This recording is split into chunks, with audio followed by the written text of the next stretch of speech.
gonna go ahead and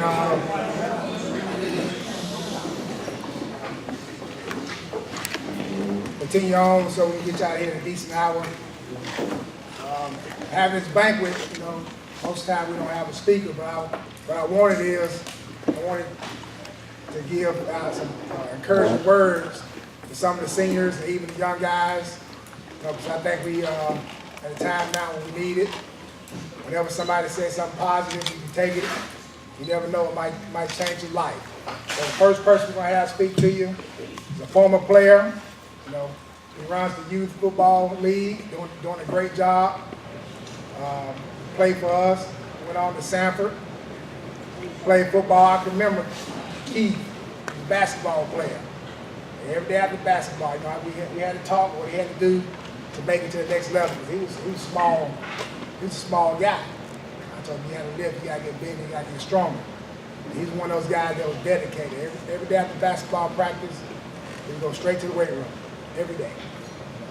So he sacrificed, he did everything he had to do, and that's why he's gonna be successful in life. Next we have Keith Schultz.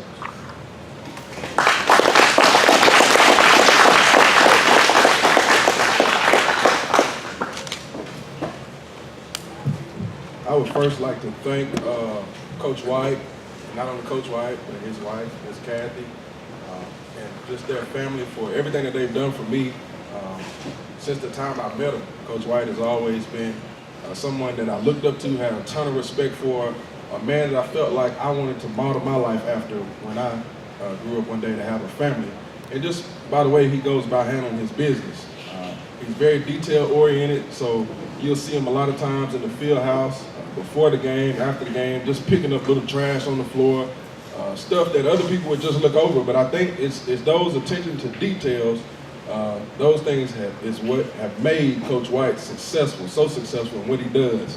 And just like the paper that he might pick up out of the floor, he notices everything, but he notices the small things about his players, and he cares about those things enough to ask questions sometimes, to ask the tough questions, to challenge his players, and to make sure they stay on the right track. So I appreciate him. I appreciate the administration, Mr. Owens, Mr. Cleveland, who came on after I was here, but who's obviously done a great job.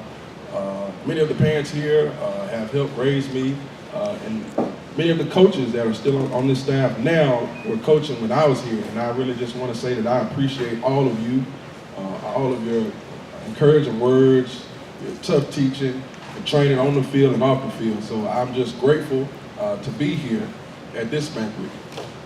I just want to borrow your attention just for a moment and talk about something that has always intrigued me even as a child, something that's always captured my attention, and that's fire. When I was a little boy, I used to love to start fires. If anybody needed a fire, had to burn trash, I wanted to be the person to start the fire. I remember one time I got in trouble at the house because I started a fire with the heater, and I didn't think my parents were gonna know, but you smell that smoke, and I forgot about that. But the fire has always intrigued me. As a boy, and as I grew up to be an athlete, it was a fire that always caught my attention.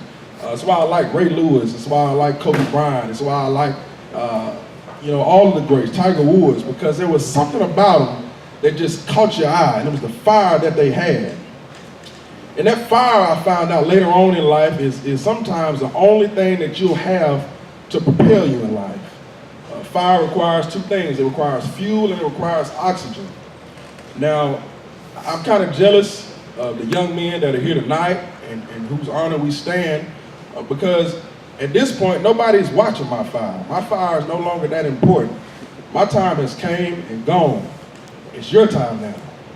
Everybody's watching you, all eyes are on you, and it's about your fire.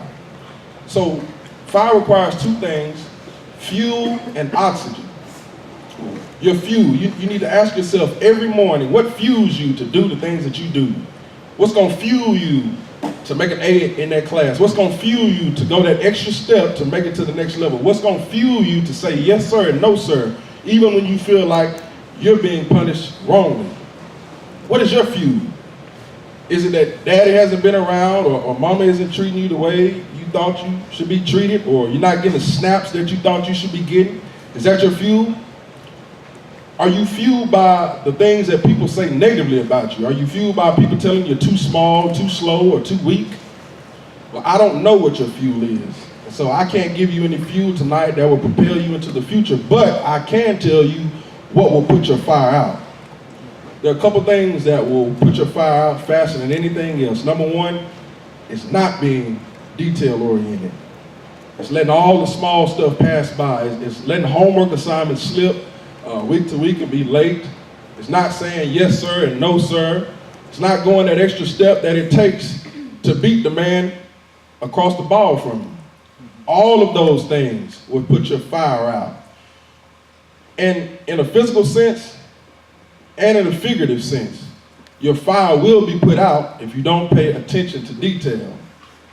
Think about all of the other athletes who will be running sprints this summer, all of the other young men and women who will be in class in college when you go to college. What's going to set you apart from them?